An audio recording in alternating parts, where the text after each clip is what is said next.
నమస్తే, నా పేరు Shivaji. Welcome to our channel. Tirumala Tirupati దేవస్థానానికి సంబంధించి అసత్య కథనాలను సాక్షి మీడియాలో ప్రచారం చేస్తూ ఉన్నారని చెప్పి అప్పట్లో టీవీ5 అధినేత, ఇప్పుడు కూడా అధినేత అయినా కూడా ఆయన టీటీడీ చైర్మన్గా ఉన్నారు కాబట్టి ఆయన అయితే 10 కోట్ల రూపాయలు పరువు నష్టం దావా అయితే వేయడం జరిగింది. లీగల్ నోటీసులు కూడా సాక్షికి పంపించడం జరిగింది.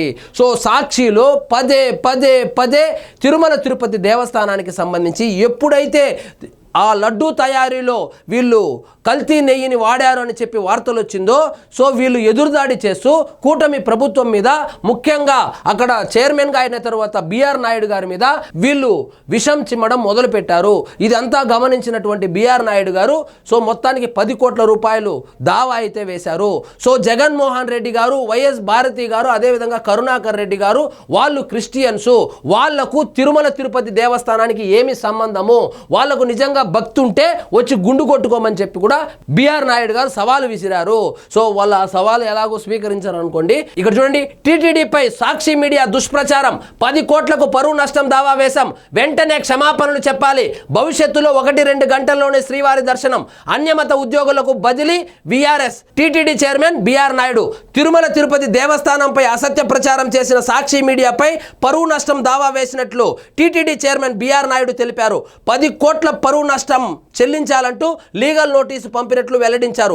సాక్షి మీడియా తక్షణమే టీటీడీకి బేషరతుగా క్షమాపణ చెప్పాలని డిమాండ్ చేశారు.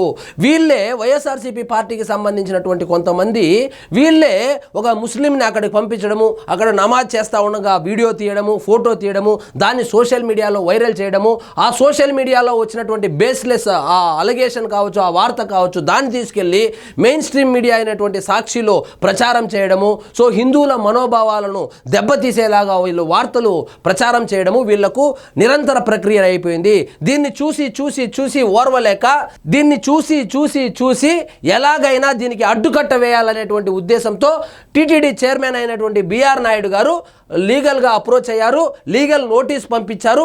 10 కోట్ల రూపాయలు పరువు నష్టం దావా అయితే వేయడం జరిగింది.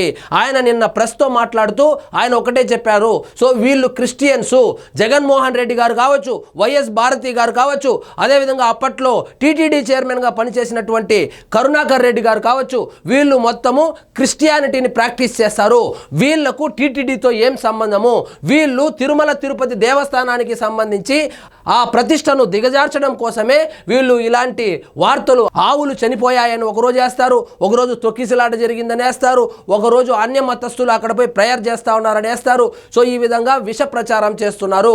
ఈ విష ప్రచారాన్ని సహించేది లేదు. ఒక చైర్మన్గా అయితే లీగల్ యాక్షన్ తీసుకుంటున్నాము, సో 10 కోట్ల రూపాయల వరకు పరువు నష్టం దావా వేస్తున్నామని కూడా ఆయన నోటీసులు పంపించడం జరిగింది. భూమన చేయని అక్రమం లేదు, జగన్ పాలనలో తిరుమల పవిత్రతను దెబ్బతీసిన వారే ఇప్పుడు నాపై అసత్య ఆరోపణలు చేస్తున్నారు. టీటీడీ చైర్మన్గా భూమన కరుణాకర్ రెడ్డి చేయని అక్రమం లేదు, ఆయన మూలంగానే తిరుమల ఖజానాకు భారీ నష్టం వాటిల్లింది. వైకాపా పాలనలో ఆ పార్టీ నేతలు హోటళ్లకు కేటాయింపులో మాఫియాలా వ్యవహరించారు. 12 మంది వైకాపా వర్గీయులకు తిరుమలలో హోటళ్లు ఇచ్చారు. ఇప్పుడు ఈ టెండర్ల ద్వారా పారదర్శకంగా కేటాయింపులు జరుగుతున్నాయి. సో జగన్మోహన్ రెడ్డి గారి అధికారాన్ని అడ్డం పెట్టుకొని కరుణాకర్ రెడ్డి గారు టీటీడీ చైర్మన్ అయిన తర్వాత తన అనుచరులకు, తన బంధువులకు తిరుమలలో హోటళ్లకు స్థలాలు కేటాయింపులు చేసుకున్నారు. కానీ ఇప్పుడు కూటమి ప్రభుత్వంలో నేను చైర్మన్ అయినాక పారదర్శకంగా ఈ టెండర్ల విధానాన్ని మేము పాటిస్తున్నామని కూడా చెప్పుకొచ్చారు. ఇక్కడ చూడండి, జగన్ భారతీ రెడ్డి వచ్చి ప్రసాదం తింటారా, మేము ఎంత నిస్వార్థంగా పనిచేస్తున్నా కొంతమంది పిచ్చి మాటలు మాట్లాడుతున్నారు. జగన్మోహన్ రెడ్డి, భారతీ రెడ్డిలు ఏనాడైనా తిరుమలకు వచ్చి శ్రీవారికి తలనీలాలు ఇచ్చారా, స్వామి ప్రసాదం తిన్నారా? హిందూ ధర్మం అంటే వారికి పడదు, అందుకే దాడులు చేస్తున్నారు. మేము తప్పు చేస్తే చెప్పాలి, కానీ అలా నిందలు వేయడం సరికాదు. కావాలంటే నా మీద దాడి చేయండి, కానీ వెంకటేశ్వర స్వామిని అడ్డం పెట్టుకుని అసత్య ప్రచారం చేయొద్దు. కావాలంటే నా మీద ఏదైనా వ్యక్తిగతంగా కక్ష ఉంటే నా మీద దాడి చేయండి, నా మీద అసత్య ప్రచారం చేయండి, కానీ టీటీడీకి సంబంధించి అసత్య ప్రచారాలు చేయొద్దు, శ్రీవారి యొక్క ప్రతిష్టను దిగజార్చేలాగా ప్రవర్తించొద్దని కూడా ఆయన చెప్పుకొని వచ్చారు.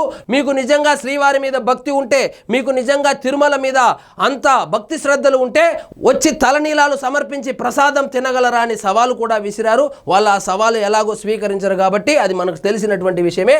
మొత్తానికి టీటీడీ మీద జరుగుతున్నటువంటి అసత్య ప్రచారం మీద టీటీడీ చైర్మన్ అయినటువంటి బిఆర్ నాయుడు గారు చాలా స్ట్రాంగ్ గా స్పందించడం జరిగింది. సాక్షి మీడియాకి అయితే లీగల్ నోటీస్ కూడా పంపించారు. మరి దానికి కౌంటర్గా వాళ్ళ సాక్షి వాళ్ళు ఏం చెప్తారో తెలియాలంటే వేచి చూడవలసిందే. సో ఇదండి ఈరోజు మన టాపిక్. మీకు ఈ వీడియో నచ్చినట్లయితే లైక్ చేయండి, షేర్ చేయండి, ఛానల్ మాత్రం సబ్స్క్రైబ్ చేసుకోవడం మర్చిపోవద్దు.